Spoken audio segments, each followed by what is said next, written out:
નમસ્કાર મિત્રો, આજે 2 જુલાઈ 2026 દિવસ ચૈતરભાઈ વસાવાના કેસમાં એક બહુ મોટી બાબત સામે આવી છે.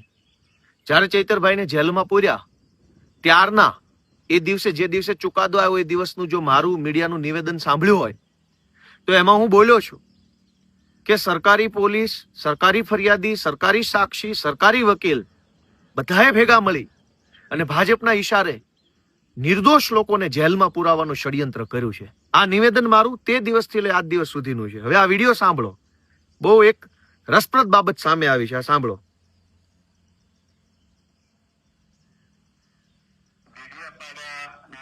ફોરેસ્ટ ઓફિસર પરના હુમલા, ખનન અને ફાયરિંગના કેસમાં તાજેતરમાં નામદાર સેશન્સ કોર્ટે એમએલએ ચૈતર વસાવા સહિત અન્ય 8 જણને 7 વર્ષની સખત કેદની સજા કરવામાં આવેલી. એ કિસ્સામાં કાયદાનું કામ કર્યું છે, પણ એ કેસમાં જે સંવેદનશીલ બાબત એવી હતી, એક મહિલા કન્વિક્ટને 18 દિવસનું નવજાત બાળક હતું. એ જે બાબત છે જ્યારે સરકારના ધ્યાન પર આવી ત્યારે ગુજરાત સરકારના માનનીય મુખ્યમંત્રી શ્રી ભૂપેન્દ્ર પટેલ સાહેબ તથા માનનીય નાયબ મુખ્યમંત્રી શ્રી હર્ષભાઈ સંઘવી સાહેબે સંયુક્ત નિર્ણય એવો લીધો કે માનનીય ભૂપેન્દ્રભાઈ પટેલ અને હર્ષ સંઘવીએ એવો નિર્ણય લીધો કે આ જે બેન છે એને જામીન અપાવી દેવા, છોડી મૂકવા. આ વિડીયોમાં આપણા ગુજરાત હાઈકોર્ટના સરકારી વકીલ શ્રી છે, તેઓ એવું જણાવે છે કે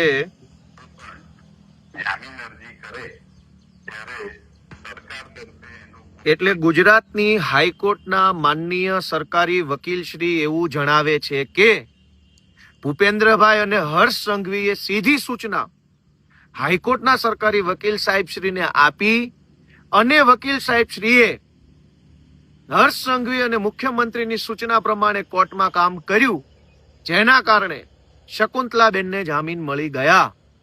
હું આ જ વાત પહેલા દિવસથી કહું છું કે મુખ્યમંત્રી અને હર્ષ સંઘવી સરકારી વકીલોને પહેલા દિવસથી સૂચના જ ખાનગીમાં અને જાહેરમાં આપતા હશે. એટલે જ ડેડિયાપાડાની કોર્ટમાં નિર્દોષ માણસોને 7 વર્ષની સજા થઈ. આ સ્પષ્ટ રીતે સાંભળો, ફરીથી હું તમને સંભળાવું. કેસમાં જે સંવેદનશીલ બાબત એવી હતી, એક મહિલા કન્વિક્ટને 18 દિવસનું નવજાત બાળક હતું. એટલે એ જે બાબત છે જ્યારે સરકારના ધ્યાન પર આવી ગુજરાત સરકારના માનનીય મુખ્યમંત્રી શ્રી ભૂપેન્દ્ર પટેલ સાહેબ તથા માનનીય નાયબ મુખ્યમંત્રી શ્રી હર્ષભાઈ સંઘવી સાહેબે સંયુક્ત નિર્ણય લીધો.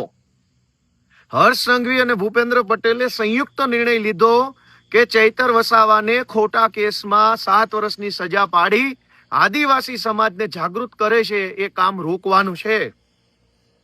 આ ખેલ આજે ખુલ્લો પડી ગયો. હાઈકોર્ટના માનનીય સરકારી વકીલ શ્રી પોતે બોલે છે કે એને સરકારમાંથી સીધી સૂચના મળી અને કોની અધિકારીની નહીં, કાયદા વિભાગના આઈએએસ ની નહીં, કાયદા વિભાગના સચિવ, ઉપસચિવ, નાયબ સચિવ, મદદનીશ સચિવ વગેરેની નહીં, સીધી ગૃહમંત્રી હર્ષ સંઘવી અને ભૂપેન્દ્ર પટેલની સીધી સૂચના મળી.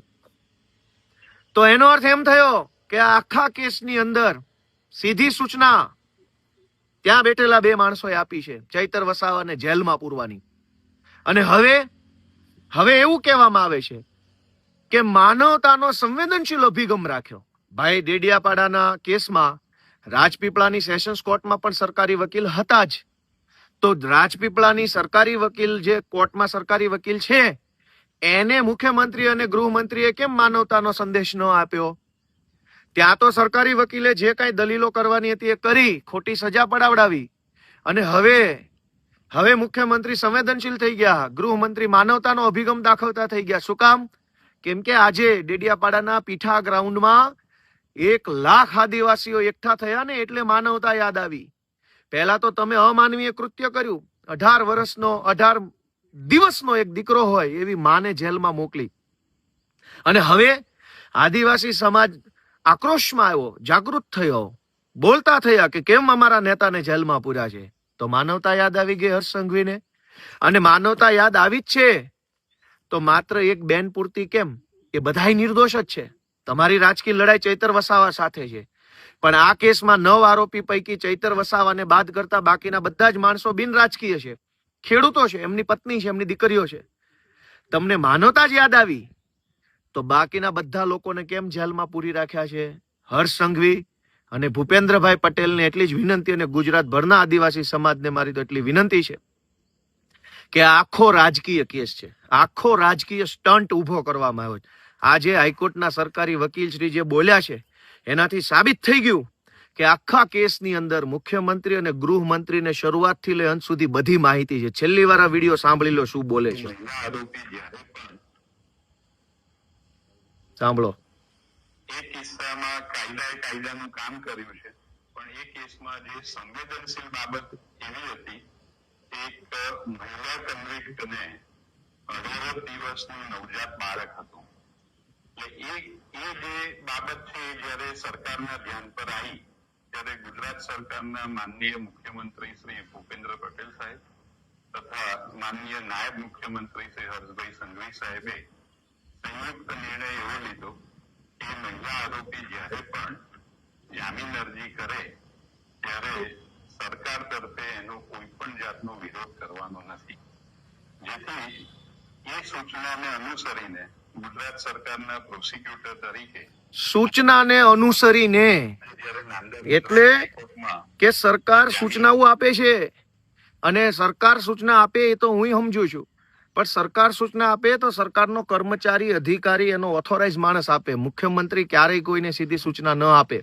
આમાં સીધી સૂચના આપી છે. એનો અર્થ એમ કે ચૈતર વસાવાને જેલમાં પૂરવા માટેનું આખું ષડયંત્ર હર્ષ સંઘવી અને મુખ્યમંત્રીએ ભેગા મળીને કર્યું છે એવું આજની આ બાબત પરથી સાબિત થાય છે. જય આદિવાસી.